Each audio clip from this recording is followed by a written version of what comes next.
90%의 사람들이 돈이 없는 진짜 이유. 이 제목을 보고 무슨 생각이 드셨나요? 나는 과연 90%의 사람인가? 아니면 10%의 사람인가?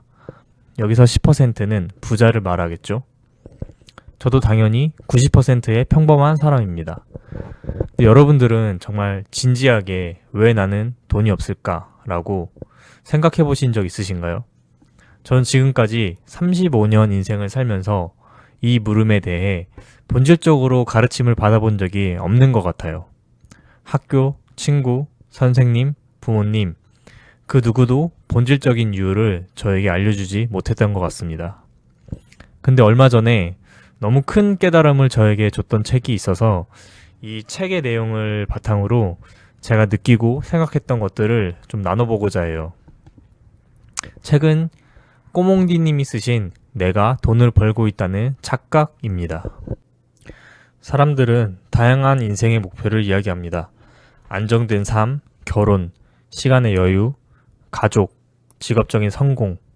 얼핏 보면 다양해 보이지만 결국은 선택할 수 있는 자유라는 것을 추구하는 데 있어서 크게 다르지 않습니다. 따라서 부를 이룬다는 것은 자유를 위한 여정이며 인생에 있어서 꼭 필요한 단계임을 의미합니다. 여기서 명확히 짚고 넘어가야 할 게 한 가지 있습니다. 부자란 어떤 사람을 의미하는 걸까요? 돈이 많은 사람을 부자라고 생각한다면 그 사람은 부자가 되기 어렵습니다. 부자란 단순히 돈이 많은 사람을 의미하는 것이 아니라 남이 원하는 것을 많이 갖고 있는 자를 뜻하기 때문입니다. 먼 옛날 수렵시대에는 부자란 존재하지 않았다라고 합니다. 사냥감을 잡기 위해 하루 종일 뛰어다니고 그날 수확물을 다 소모했으므로 남는 에너지가 없었기 때문입니다. 인간 사이에서 부의 격차가 명확해진 건 농사가 시작되면서부터였습니다. 이때부터 인간은 눈에 보이는 사냥감을 쫓는 게 아니라 눈앞에 보이지 않는 수확물을 상상하면서 시간과 땀방울과 에너지를 들여 땅에 나의 에너지를 투사하기 시작했습니다.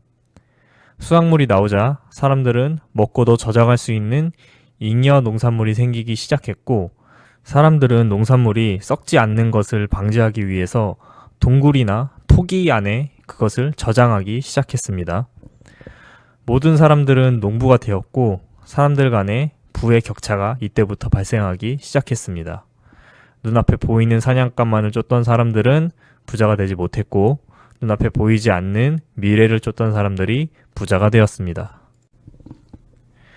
이때 부자 되는 법은 단순했습니다.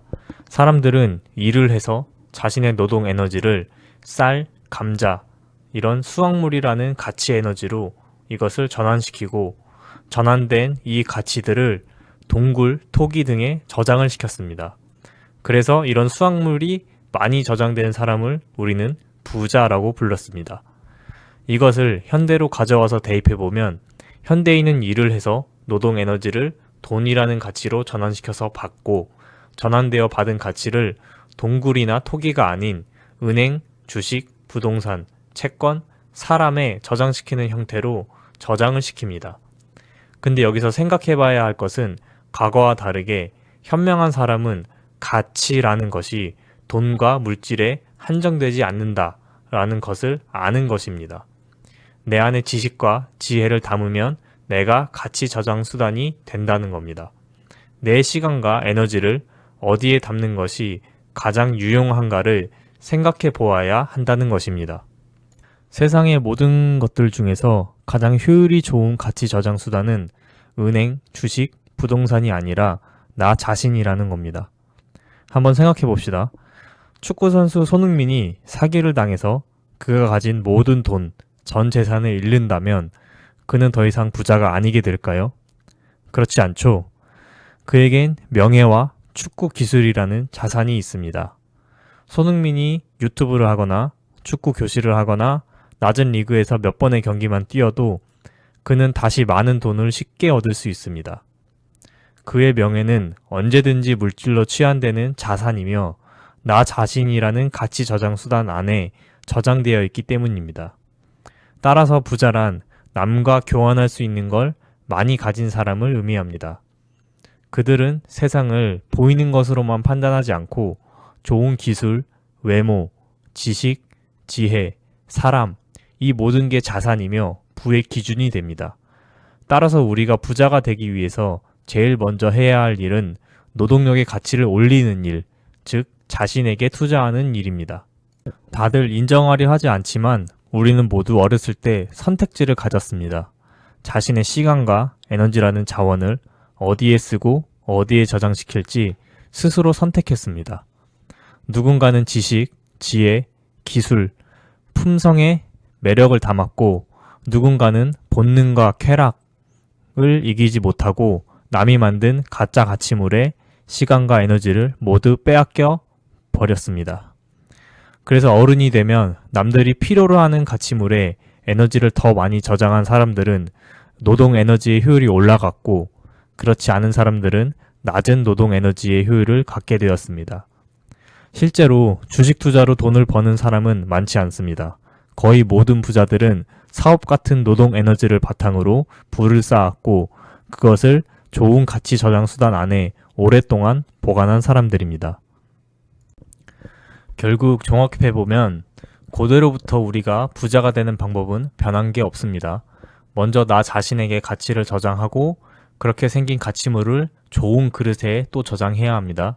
중요한 건 순서를 바꾸면 안 된다는 것입니다. 저자는 말합니다. 인생은 체스 게임과 같다. 한 번 한 번의 수가 모여 결과를 만든다. 본인이 해답이 없다고 느낀다면 사실 맞다. 대부분은 해답이 없다. 미리 고민했어야 한다. 어렸을 때 노력을 안 한 것을 투자로 만회하려 하지만 순서가 잘못되었다. 그렇다면 더 이상 우리에게 부자로 올라가는 사다리는 존재하지 않는 것일까요? 그렇지 않다고 말합니다. 모든 시기에는 저마다 기회가 있다. 많은 사람들이 모르고 있지만 우리는 지금 100년에 한 번 오는 커다란 변화 한가운데 서 있다 라고 말합니다. 아마도 AI나 로봇, 우주, 이런 기술의 발전, 그리고 전 세계의 체제 전쟁 이런 것들을 이야기하고 있는 것 같아요.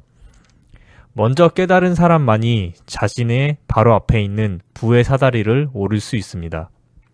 수많은 선택지 중에 어떤 것이 자신을 위한 부의 사다리인지 분별할 줄 아는 지혜가 필요합니다. 그 시작은 내가 어떤 것을 알고 어떤 것을 모르는지부터 출발한다고 합니다.